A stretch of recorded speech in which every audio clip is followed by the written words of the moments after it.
Segunda Corintios capítulo 4. Vamos a leer los versículos del 7 al 11. Dice la palabra del Señor.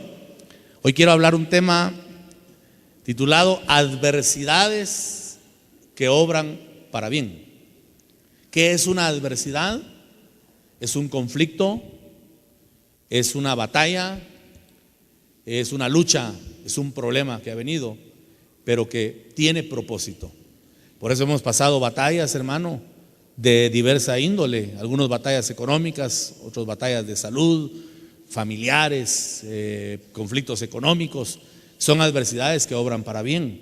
Pero después de que ha pasado la adversidad, uno encuentra firmeza y uno se regocija en Dios, porque uno mira que ahí está la mano del Señor sustentando en todo tiempo. Siempre vamos a tener luchas, hermanos, y adversidades, pero hay que comprender que el sufrimiento nuestro como hijos no es como el del mundo.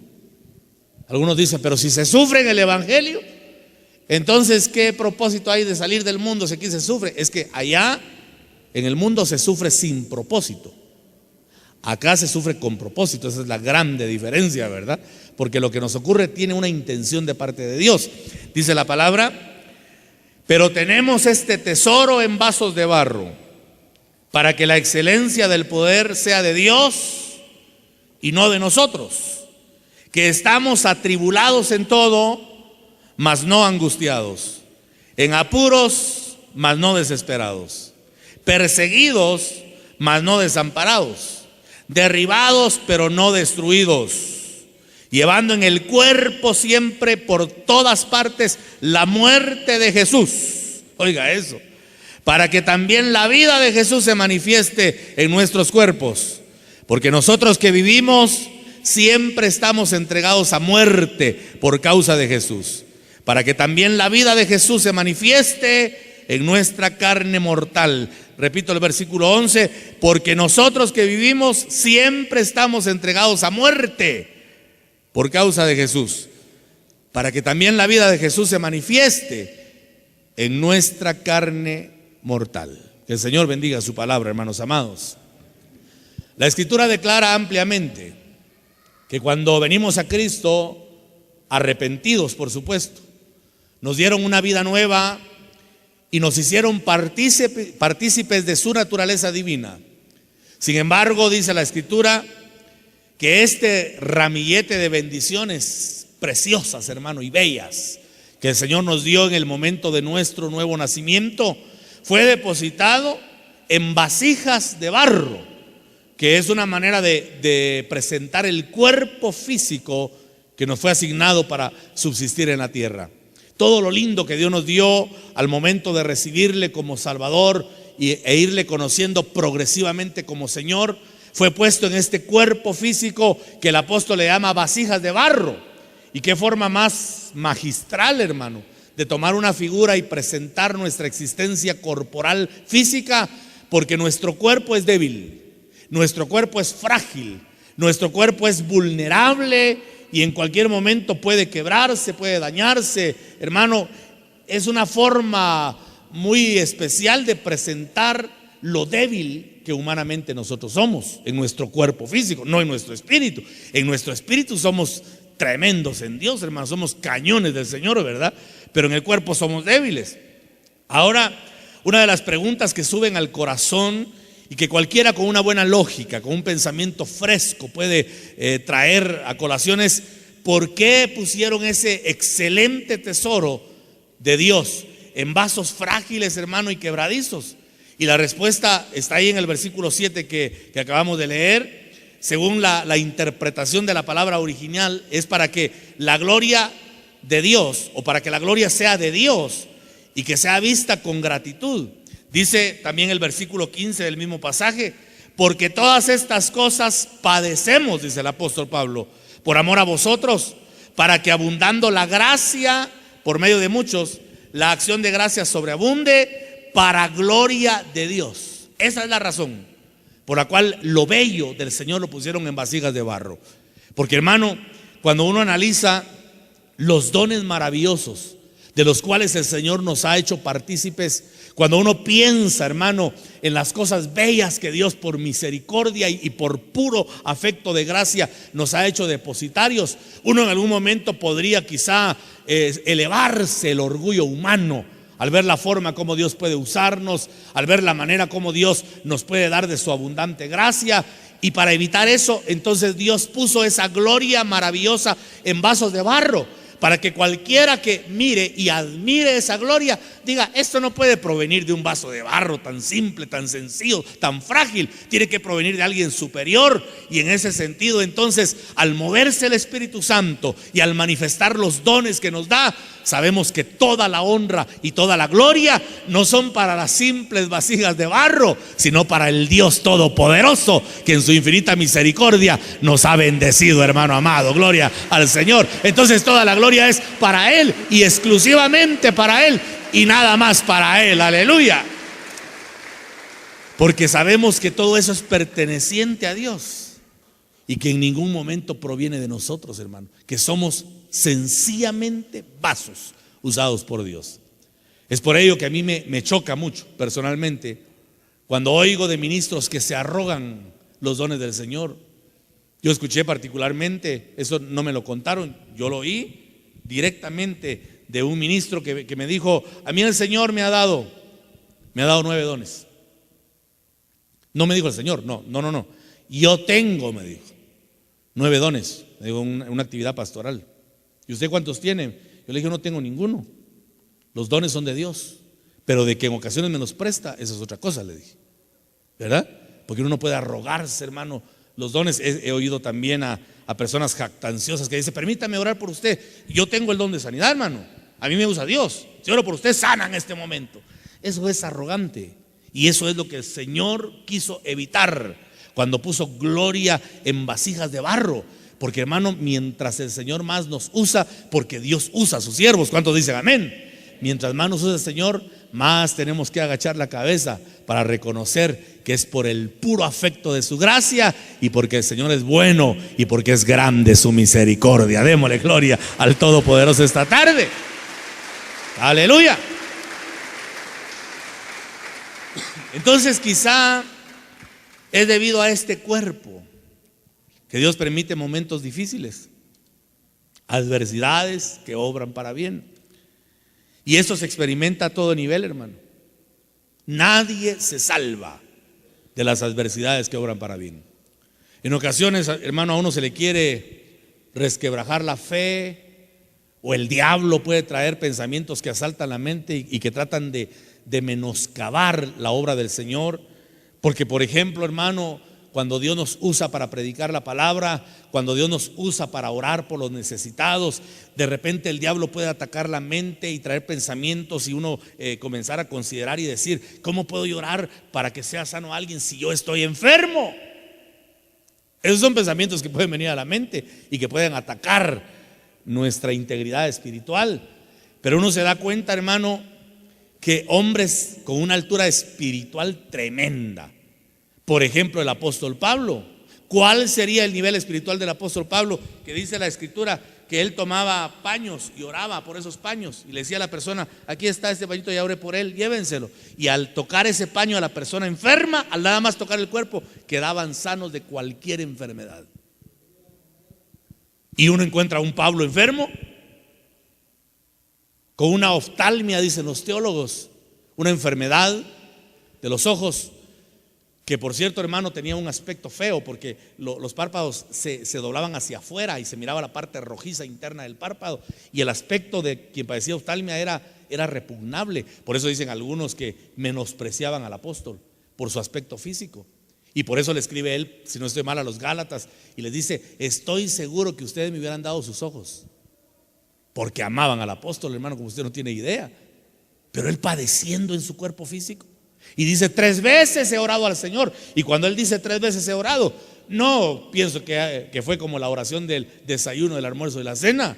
Cuando él dice 3 veces he orado, yo me imagino que él se entregó en espíritu, alma y cuerpo, a saber cuánto tiempo, hermano, a saber de qué forma él clamó, suplicó, intercedió y le dijo: Padre, quita de mí esta enfermedad. Y el Señor le respondió y le dijo: bástate mi gracia. Y siguió enfermo. Entonces, ¿cómo explicamos eso? Un hombre que ora por paños y todos sanan y él está enfermo. Pero hermano, ¿no será que ese aguijón que le fue puesto en su carne, y él lo dice categóricamente, porque me fue puesto un aguijón para que no me envaneciera? Como que Pablo sabía, por decirlo en buen chapín, de qué pata cojeaba, ¿verdad? Y fue necesario que le pusieran aguijón para que no se envaneciera. Como que tenía tendencia el apóstol Pablo tal vez al orgullo. Era un hombre culto, hermano. Cuando usted escudriña los escritos de Pablo, se da cuenta que el acervo cultural que tenía era de un hombre pensante, de un hombre inteligente, de un hombre con un nivel muy elevado en preparación. Entonces viene Dios y le pone un aguijón al cuerpo, frágil y débil, para que se mantenga tranquilo y que al ser usado la gloria sea para el Señor y no para él. Entonces imagínense, hermano, cómo Dios puede trabajar. Por eso son adversidades que alcanzan a todo nivel. Y mire, Pablo, ahí está el ejemplo. Sin embargo, de manera categórica, Pablo muestra aspectos que le agobiaban y que él nos traslada acá en el pasaje que acabamos de leer. Él nos dice de qué forma, hermano, tuvo que batallar con situaciones muy adversas, hermano. El apóstol Pablo tiene la solvencia de dar un postulado cristiano firme, y él dice: ¿quién o qué me separará del amor de Cristo? ¿Qué cosa me separará? Y comienza a mencionar, hermano, una lista terrible: espada, hambre, persecución, desnudez, peligros. Y él dice: nada me separará del amor de Cristo. Imagínense qué cosas pasó ese hombre. Todo lo que él está relatando, hasta con lujo de detalles, son vivencias, hermano. Él no está pensando en cosas que nunca vivió. Él está hablando del camino que ya transitó. Y por eso nos traslada a nosotros en este pasaje inicial que leímos de 2 Corintios 4. Él nos traslada el pensamiento claro de cuál fue el camino que le tocó transitar, para que aprendamos que a los hijos de Dios también nos pueden alcanzar las adversidades. El Señor mismo dijo: en el mundo tendréis aflicción. ¿Y qué es aflicción? Es un sentimiento profundo que anula la paz. ¿Sí? Y él dijo: en el mundo tendréis aflicción, pero confiad. No dice: les voy a quitar la aflicción. No, en medio de la aflicción confíen y tómense de la victoria de la cruz. Eso es lo que trata de decirnos. Pero confiad, porque yo he vencido al mundo. Entonces, ¿qué está diciendo? Confíen que yo ya vencí al mundo. Y si ponen su fe en mí, dice el Señor Jesús, si ponemos nuestra mirada en Él, entonces la adversidad va a pasar. Porque no hay adversidad que sea más grande que la mano bendita y poderosa del Señor, que nos cubre y que nos guarda y que nos libra de toda adversidad, hermano. Gloria sea al Señor, porque en medio de la tempestad tenemos paz, tenemos calma, y Dios está con nosotros. Y por eso da un listado interesante. Lea conmigo de nuevo el pasaje que usamos introductorio. Dice, verso 7: pero tenemos este tesoro en vasos de barro, para que la excelencia del poder sea de Dios y no de nosotros, que estamos atribulados en todo, mas no angustiados. Bueno, vamos a ver qué significa esto.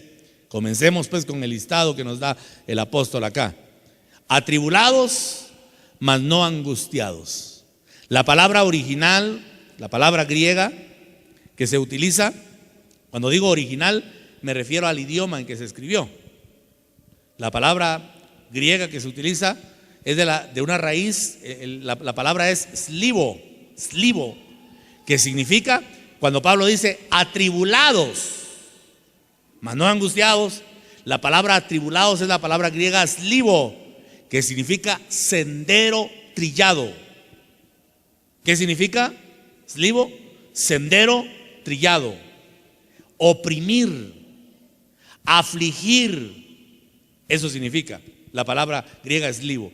O sea, cuando Pablo dice atribulado, significa estoy en un sendero trillado, bajo opresión y con una aflicción terrible.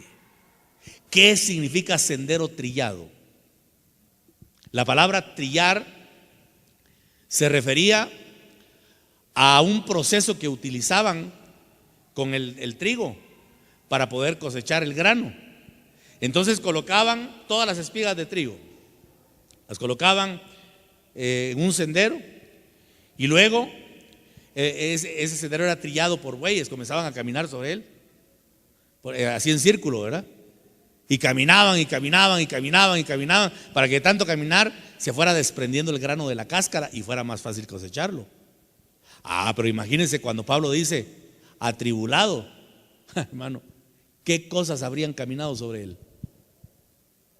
Cuando él dice estoy atribulado, está diciendo soy la alfombra en la que todos caminan sobre mí. ¿Le gustaría a usted ser alfombra? ¿Sabía usted que para poder ser ministro, eso se lo escuché al pastor Héctor Nufio en un estudio de pastores, dijo, el ministro lo comparo con la alfombra. Para tener carácter pastoral hay que estar acostumbrados a que todos caminen sobre nosotros. No en sentido literal, pero pueden caminar sobre nuestra reputación, sobre nuestro nombre. Eso es ser trillado, hermano. Que todo mundo camine para que el orgullo cada vez vaya siendo aniquilado. Porque el que ya no tiene orgullo ya no tiene más por qué sentirse mal. Aquel que le han anulado el orgullo ya está curado en ese sentido. Y él dice atribulado, sendero trillado. A saber, hermano, de qué forma. Dice el apóstol que lo azotaron varias veces. Les azotaban la espalda, les azotaban el pecho, formas groseras, hermano. Y también los lomos. Esa era la forma romana en que azotaban. Y a él lo azotaron varias veces y lo metieron desnudo a la cárcel con los pies atados al cepo. Por eso él dice atribulados por un sendero ya trillado. Diríamos en una expresión contemporánea, le llovió sobre mojado. Eso quiere decir el apóstol. Problema tras problema. Bienaventurado aquel hermano que a veces le ha tocado decir, ay pastor, no he salido de uno y ya entré a otro problema, porque estás en un sendero trillado. Si es en el propósito de Dios, enhorabuena, porque dice que somos bienaventurados cuando sufrimos por causa del Señor, no cuando padecemos por malhechores, dice la palabra. El que padece por malhechor está padeciendo porque le toca padecer, es respuesta a su actitud.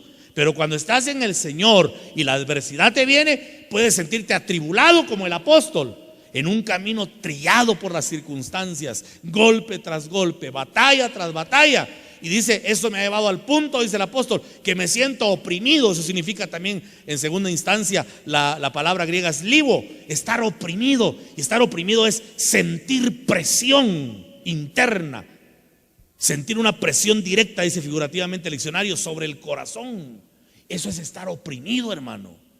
Cuando alguien está en un problema, en un conflicto fuerte humano, el corazón, por eso dicen algunos, pastor, me duele mi corazón con todo lo que estoy viviendo porque está bajo opresión.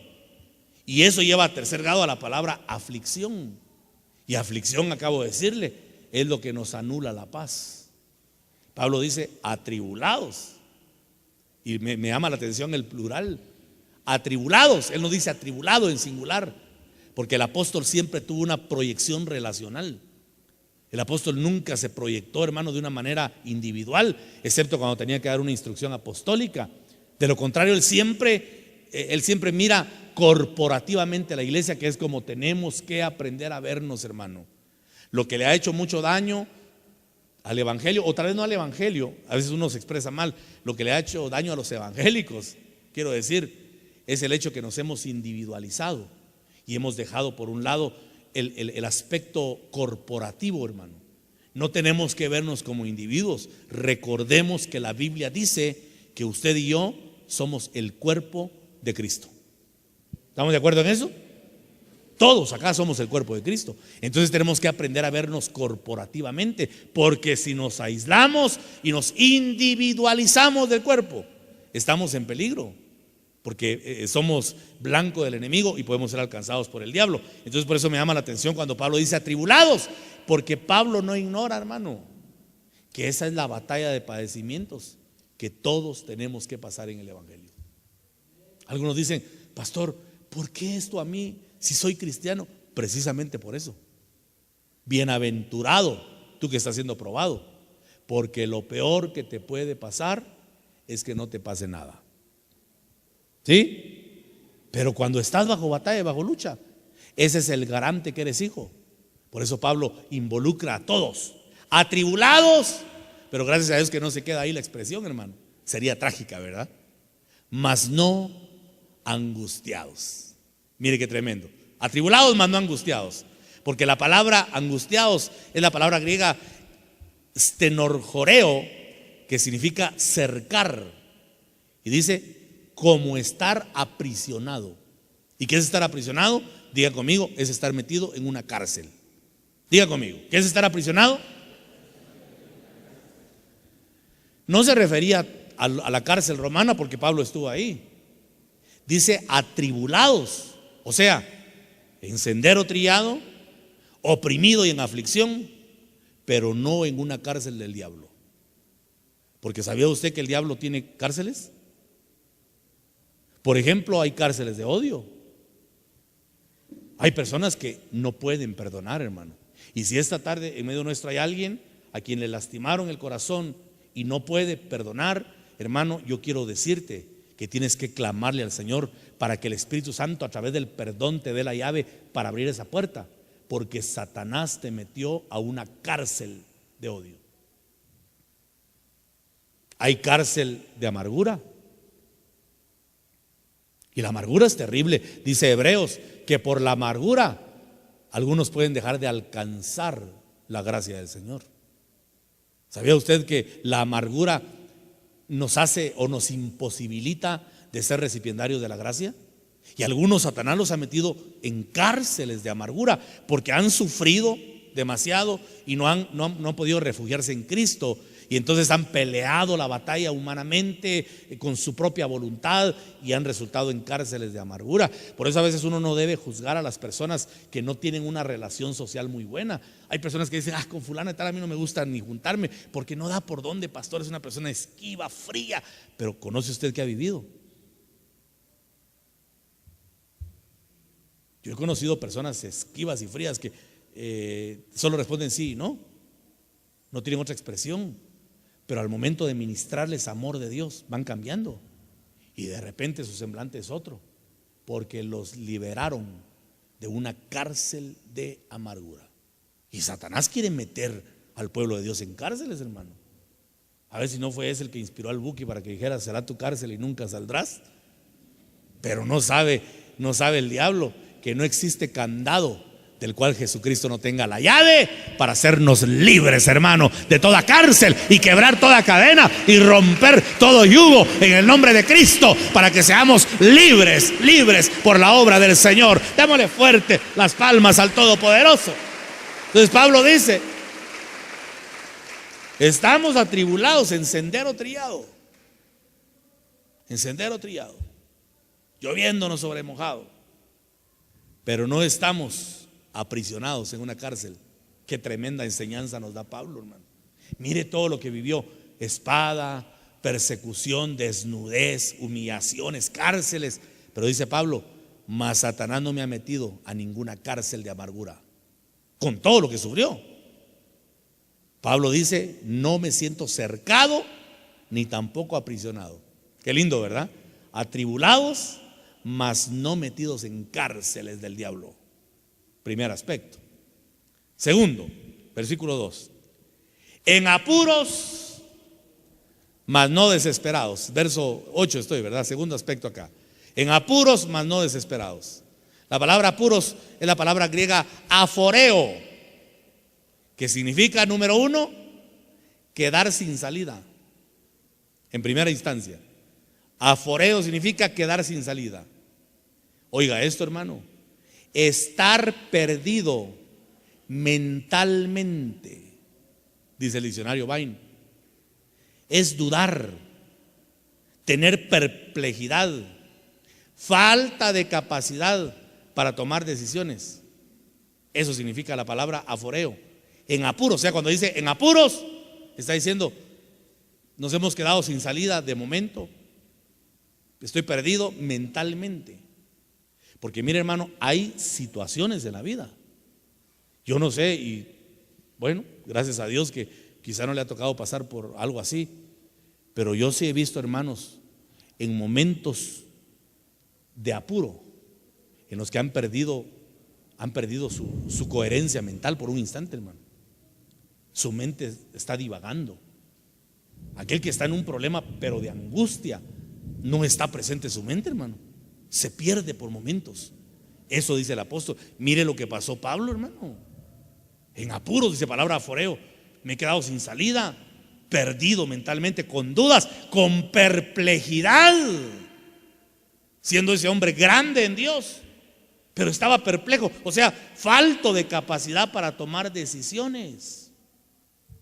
Pablo pasó por momentos así en los que, diríamos en un lenguaje popular, no sabía qué hacer.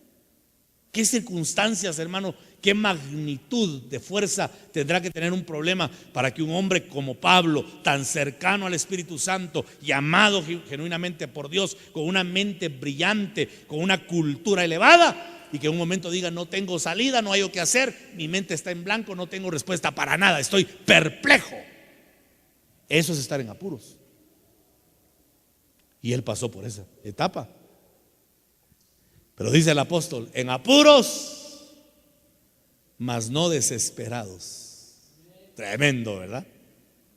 Palabra griega exaforeomai, mas no desesperados. O sea, no completamente perdido. Qué linda la palabra, ¿verdad? En apuros, o sea, sin salida, perdido mentalmente, con duda, con perplejidad, falto para tomar decisiones. Pero dice: mas no desesperado. Palabra griega exaforeomai, no completamente perdido, abatido, nada más, pero no sin esperanza y no desesperado. En apuros, mas no desesperado. O sea, está diciendo él, no completamente perdido, solo abatido nada más, pero con esperanza, con esperanza.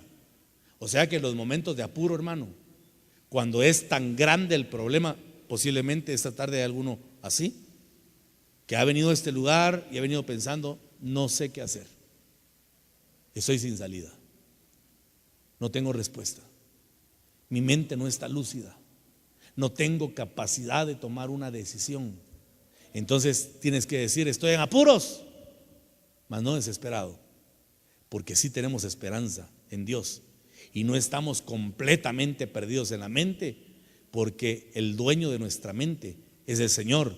Y el apóstol Pablo dice que tenemos la mente de Cristo, porque cuando como hijos nuestra mente humana llegó a su límite y no tenemos capacidad para pensar una sola cosa, echemos mano de la mente de Cristo, porque está a nuestro alcance, dice la palabra. Y el Espíritu Santo puede traer pensamientos espirituales para combinarlo con palabras espirituales y empezar a declarar en el nombre de Jesús que va a haber una puerta de escape para nuestro problema, que va a haber una solución, que va a haber una salida, porque humanamente no la tenemos, pero tenemos al Dios que abre puertas donde humanamente no existen. Aleluya. Tenemos al Señor que es capaz de mostrarnos cuál es la vía, cuál es la ruta por la cual podemos escapar y encontrar solución a ese problema. Gloria al Señor. Dale fuerte las palmas al Todopoderoso, que siempre está atento para ayudarnos. Porque estar en apuros es terrible, hermano. Cuando se está en apuros, cuando hay abatimiento en el alma, qué terrible. Y no pierda de vista que Satanás lo que pretende con las tribulaciones y con los apuros es meternos a una cárcel. Eso no lo olvide. Y rebélese contra el diablo, hermano.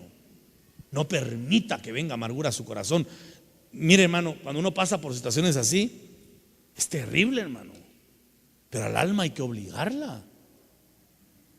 Al alma hay que obligarla. Yo he pasado, hermano, como siervo por situaciones difíciles, pero he obligado a mi alma a que deseche lo amargo. Así como el Señor, cuando en la cruz le dieron vinagre, dice que escupió el vinagre, porque en ese momento Él repudió la amargura, no la quiso. En su sed de justicia le dieron vinagre a tomar, pero Él escupió la amargura. Porque el diablo quiere amargar nuestra alma, pero hay que escupirla, hermano, y declarar que tenemos gozo en el Señor, que tenemos paz en medio de la tormenta, que no estamos solos, que Él es nuestro refugio. Empezar a declarar positivamente, porque si el diablo mete nuestra alma a una cárcel, nos arruinamos, hermano. Por eso hay que declarar como el apóstol. Podemos estar tal vez en tribulaciones o atribulados, mas no angustiados, en apuros, mas no desesperados, o sea, no completamente perdidos, solo con abatimiento, pero con esperanza. Porque ¿quién es nuestra esperanza? Nuestra esperanza es Cristo, hermano. Y si tenemos a Cristo como esperanza, tenemos respuesta para todo. Porque la buena noticia es que nuestro Señor no ha perdido ni una sola de sus batallas. Por eso Él es el gran vencedor, Él es victorioso, y en Cristo nosotros somos más que vencedores. Amén, hermanos amados. Tercer aspecto, dice el apóstol: perseguidos, mas no desamparados. La palabra perseguidos es la palabra griega dioko, que significa huir, padecer persecución. Perseguidos, o sea, huyendo porque nos persiguen. Y de repente, hermano, a usted nadie lo ha perseguido en sentido literal, pero hay persecuciones espirituales también. Dice la Escritura que nuestra lucha no es contra carne ni sangre solamente, dice una versión bíblica, sino contra principados, contra potestades, contra gobernadores de tinieblas en las regiones celestes. Hay persecuciones demoníacas, hermano. Hay gente que ha tenido experiencias tremendas. Hoy hablaba con un varón que le tocó vivir una situación bien difícil.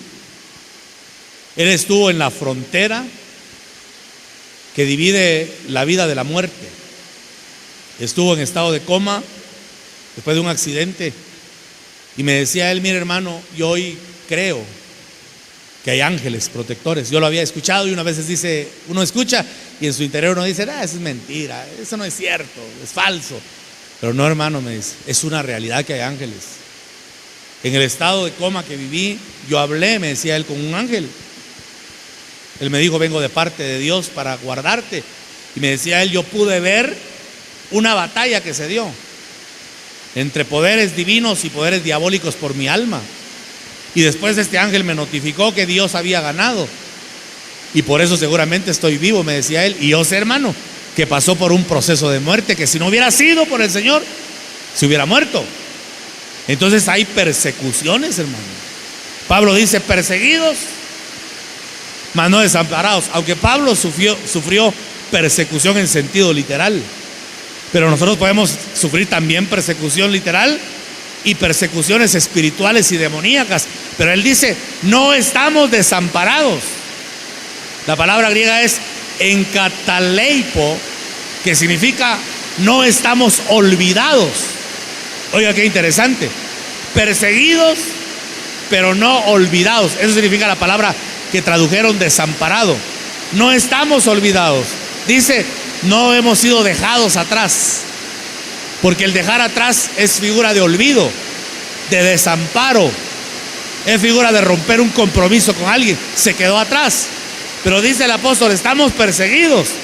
Hay adversidades que nos persiguen, hay potestades demoníacas que van detrás buscando nuestra integridad espiritual, pero no hemos sido olvidados. Dios no nos ha dejado atrás. Y qué lindo saber, hermano, que el Señor no tiene mudanza ni sombra de variación. Él es el mismo de ayer, de hoy y por los siglos de los siglos. Y eso nos da la buena noticia, que en medio de la persecución, Dios nunca nos va a olvidar. Él nunca nos va a dejar atrás. Él siempre va a caminar al lado nuestro para sacarnos adelante en medio de cualquier circunstancia difícil que nos toca vivir en la tierra.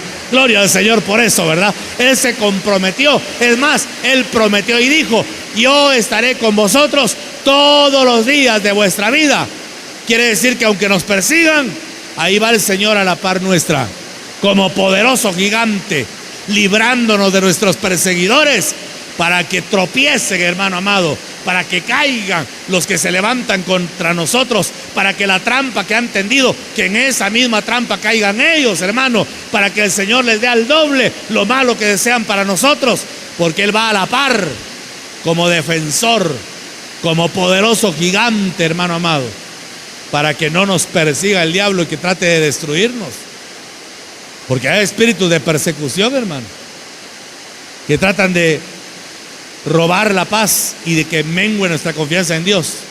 Pablo lo vivió, mira el nivel de Pablo, pero dice: fui perseguido, mas no desamparado, porque Dios siempre estuvo con él. Y Pablo lo confirma cuando fue aprisionado y llevado a los tribunales. Dijo: en mi primera defensa nadie estuvo conmigo, solo el Señor. Todo abandonaron menos Dios. ¿Por qué te extraña a ti cuando el hombre te abandona? Eso es normal.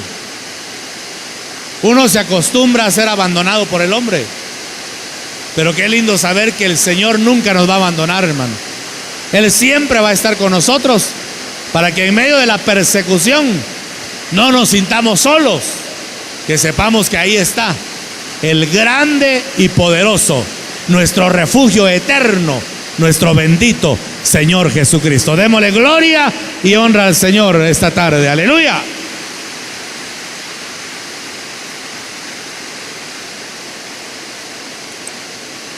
Cuarto aspecto: derribados, pero no destruidos. Oiga eso: derribados, pero no destruidos. Levante su mano derecha conmigo. Diga: derribados, mas no destruidos. Una vez más: derribados, mas no destruidos. Una vez más, hermano: derribados, mas no destruidos. Gloria a Dios, dele palmas al Señor. Le voy a explicar qué significa eso.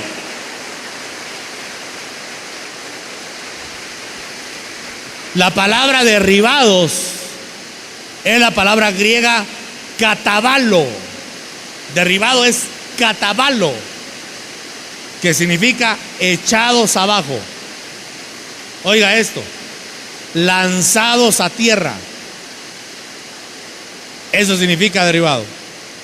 Echados abajo, lanzados a tierra. Es estar en humillación, hermano. No humillación delante de Dios, humillado por los hombres. Qué consuelo el que trae saber que a Pablo también lo humillaron, ¿verdad? Pues ustedes, entonces, ¿qué corona tengo yo? Echado abajo, lanzado a tierra, en humillación. Derribados, pero no destruidos. Palabra griega apólumi. Y asústese por eso. La palabra griega apólume significa perecer o morir. Entonces, ¿qué querría decir Pablo cuando dijo derribados, pero no muertos? ¿Qué cosas viviría en su estado de humillación? ¿Qué cosas viviría cuando fue echado abajo, cuando fue lanzado a tierra? Estando en tierra, estaba expuesto a cualquier cosa, hasta que caminaran sobre él, ¿verdad? Y Pablo llegó a sentirse echado abajo, en tierra, humillado por los hombres, pero no destruido. Y la palabra, aquí la palabra griega apólumi para destrucción es perecer o morir. O sea, a tal punto de humillación, pero sin ver muerte física. En Listra fue apedreado Pablo, lo querían lapidar, Dios lo resguardó. En otra ocasión, no recuerdo el lugar, se me escapó de momento, tuvieron que esconderlo en una cesta y bajarlo por una ventana. Y hermanos lo sacaron del lugar porque tramaban muerte contra él. Es que, mire, hermanos, los ataques que vienen en ocasiones a las cabezas ministeriales son fuertes. Por eso, mire, hermano, a mí no me extraña que el diablo me ataque, porque es, si no normal, es común. Uno mira los ataques contra el apóstol, no eran hombres, o si eran hombres, eran incitados por el diablo. Eso es natural, hermano. Ataques foráneos de gente que no tiene a Cristo, o de gente que no es cristiana, sino cristina, que es murmuradora. Eso. A uno de pastor lo hacen de aceite y de hule, ¿verdad? Eso no cala. Ahora lo que sí le pide uno al Señor, y yo soy uno que oro mucho al Señor, le digo: Señor, que me ataque el diablo, eso es normal para mí, es común. Que ataque la gente de afuera también. Lo que sí le pido a Dios, que no me ataque la gente de adentro, porque eso ya sería el colmo, que la misma gente ataque a su pastor, excepto que haya uno movido por el diablo aquí dentro, que ataque a su pastor para querer contaminar almas, ¿verdad? Porque también hay agentes del diablo, emisarios de Satanás, que pueden meterse a las congregaciones y son ángeles diabólicos, enviados solo para ultrajar al ministro, para atacar al ministro, para romper la imagen del ministro entre las ovejas. Son cizaña, hermano, que lo que hacen es querer dañar el trigo. Que el Señor los reprenda. Y cuando Dios les ajuste cuentas, si es que les ajusta, porque dice que la cizaña va a ser tomada hasta el tiempo final, lanzada al lago de fuego y azufre, para hacerle compañía al diablo, al Hades y a la muerte. Qué feo, ¿verdad? Gracias a Dios que nosotros no somos cizaña, somos trigo. Amén, hermano. Somos trigo de los graneros del Señor. Dele palmas a Cristo. No pertenecemos a esa estirpe fea y negativa que trata de contaminar lo puro, lo que el Señor ha lavado con su preciosa sangre. Por eso guardemos nuestra mente, hermano, de palabras ociosas. Guardemos nuestra mente, nuestro corazón, y pongamos nuestra mirada en Cristo, para que nos mantengamos, hermano, todo el tiempo con nuestra mirada puesta en Él, y de esa forma vamos a estar resguardados de muchas cosas. Ahora, mira las cosas que plantea el apóstol, y uno se pregunta: ¿por qué permite Dios esto? Porque un hombre como Pablo, hermano, entregado a Dios con una genuina conversión, pasó por lo que nos está exponiendo acá. Porque tenemos una vasija de barro que debe ser purificada, a fin de que pueda darle en todo tiempo la gloria a Dios, para cumplir el propósito de Dios en nuestra vida, para recibir esa naturaleza nueva de vida en nuestra carne mortal. O sea, de alguna manera Dios permite que el cuerpo sea golpeado para que nuestra alma sea purificada. Ahora entiendo una frase apostólica de nuestro fundador, Misión Cristiana Elim, doctor Otonel Ríos Paredes. El Señor le habló y le dijo: cuando yo no sano un cuerpo, estoy perfeccionando un alma. Oiga eso. Cuando yo no sano un cuerpo, estoy perfeccionando un alma. O sea, es un trato de Dios al cuerpo para perfeccionar el alma. Y por eso mismo es que Dios permite en ocasiones que vengan ataques a nuestro cuerpo, hermano, a la vasija de barro donde Dios ha puesto cosas lindas. ¿Por qué permite Dios eso? Pues Él permite eso para que de alguna manera sea golpeada la vasija, para que aprenda a darle la gloria solamente al Señor. Y por eso dice en los versos de 2 Corintios 4, versos 10 y 11: llevando en el cuerpo siempre por todas partes la muerte de Jesús. Oiga, llevando en el cuerpo siempre por todas partes la muerte de Jesús, para que también la vida de Jesús se manifieste en nuestros cuerpos. Versículo 11: porque nosotros que vivimos siempre estamos entregados a muerte por causa de Jesús, para que también la vida de Jesús se manifieste en nuestra carne mortal. Oiga eso. O sea, Dios permite que el cuerpo sea golpeado. Y eso es tan claro, hermano. Hay un precedente en la palabra. Cuando vino el diablo y se presentó ante el Señor, vinieron pues los hijos de Jehová y de Job, dentro de los cuales también venía Satanás. Porque usted no sabía, los hijos de Dios son las cabezas federales de cada átomo creativo. Cuando dice y vinieron los hijos de Dios, vinieron los representantes de cada átomo creativo, dentro de los cuales venía Satanás, porque Satanás un día fue cabeza federal de una creación luzbeliana, Y él fue cabeza. Dice, era el sello de la creación, era una cabeza. Y por eso venía y entraba ante la presencia de Dios. Eso fue hasta el día que Jesús murió en la cruz. Porque cuando el Señor murió, bueno, quizás digo mal, murió en la cruz. Y cuando el Señor resucitó y cuando ascendió, Satanás nunca más entró, hermano. Por eso dice, el acusador de nuestros hermanos ha sido echado. Ya nunca entró. ¿A qué iba a ir? ¿A acusar a quién? Si ahora está nuestro abogado, que es nuestro Señor Jesucristo. Pero antes de que el Señor muriera y ascendiera, llegaba Satanás a la presencia de Dios. Y le dijo, ¿de dónde vienes? Y le dijo, vengo de rondar la tierra. ¿Has visto a mi siervo Job? Le dijo Dios, que no hay otro como él, varón justo, recto, temeroso de Dios y apartado del mal. Mire qué características, hermano. Varón justo, recto, temeroso de Dios y apartado del mal. Y le dijo el diablo, ¿cómo no va a ser así? Si le has dado de todo. Oiga esto. Y has puesto un vallado alrededor de él para que nadie lo toque. Pero quítale el vallado y quítale lo que tiene y verás si no blasfema en tu propio rostro. Qué abusivo es el diablo, ¿verdad?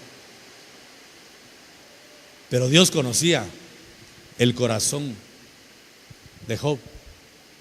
Por eso es que dice, creo que es el apóstol Santiago, bienaventurados sois cuando os halláis en diversas pruebas. ¿Qué significa la palabra diversas? Significa de toda clase. Bienaventurados cuando se hallen en toda clase de pruebas. Ya le conté que ese versículo yo no lo prediqué por 2 años cuando empecé el ministerio. Señor, ¿de qué hablo hoy? Padre, muéstrame tu palabra, guíame, Señor. Y abría la Biblia. Bienaventurados sois. Ay, Señor, no puedo predicar eso. ¿Por qué? Porque no encuentro yo la gracia de bienaventurado, la palabra Macarios, que significa 3 veces dichoso. Señor, yo no encuentro la dicha de que me llueva sobre mojado. Por ningún lado veo lo alegre de que me vengan toda clase de pruebas. Señor, yo no entiendo eso. Y si no lo entiendo, no lo voy a predicar. ¿Cómo voy a predicarlo si no lo entiendo? Y mejor hablaba de otra cosa. Después, Señor, ¿de qué quieres que hable? Muestra de tu palabra. Bienaventurado. Hasta que un día le dije, Señor, si no me explicas esto, yo no lo voy a poder predicar. Bueno, me explicó el Señor. El Espíritu me explicó. ¿Has visto el caso de Job? Sí. ¿Qué le vino a Job? Oh, una prueba muy fuerte, Señor. Perdió a sus hijos, perdió sus bienes, perdió su salud. Ah, bueno, le vino pruebas de toda clase. Sí. Bienaventurado. Pues eso es lo que no entiendo, Señor. Bienaventurado por haber perdido a sus hijos, por haber perdido sus bienes y por haber perdido su salud. Sí. ¿Cuál es la bienaventuranza? La bienaventuranza es, oiga, hermano, qué tremendo el Espíritu Santo para enseñar. Es que Dios se atreve a recomendar a uno que aunque le vengan diversas pruebas, Jesús sabe que no le va a fallar.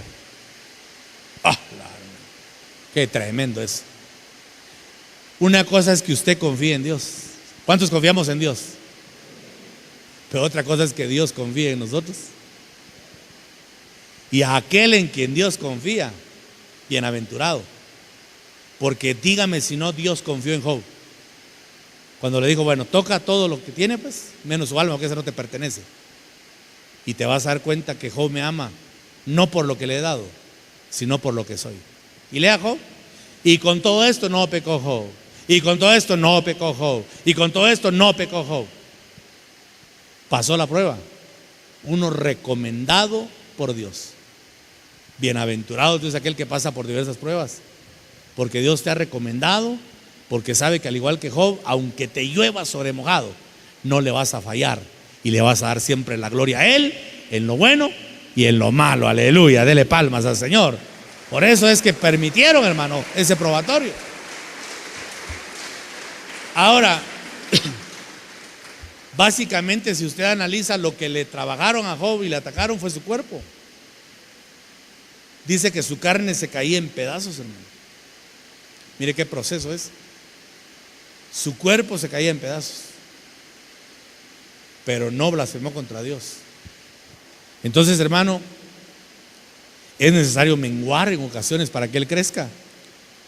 Pero muchas veces nuestra humanidad no quiere menguar, y entonces Dios tiene que permitir la adversidad para que nos motive a la humillación y que podamos ver la grandeza del poder de Dios que actúa en hijos que por el padecimiento han aprendido a ser obedientes, y que van a ver muchos, quizá nuestra vasija de barro con rajaduras, con defectos.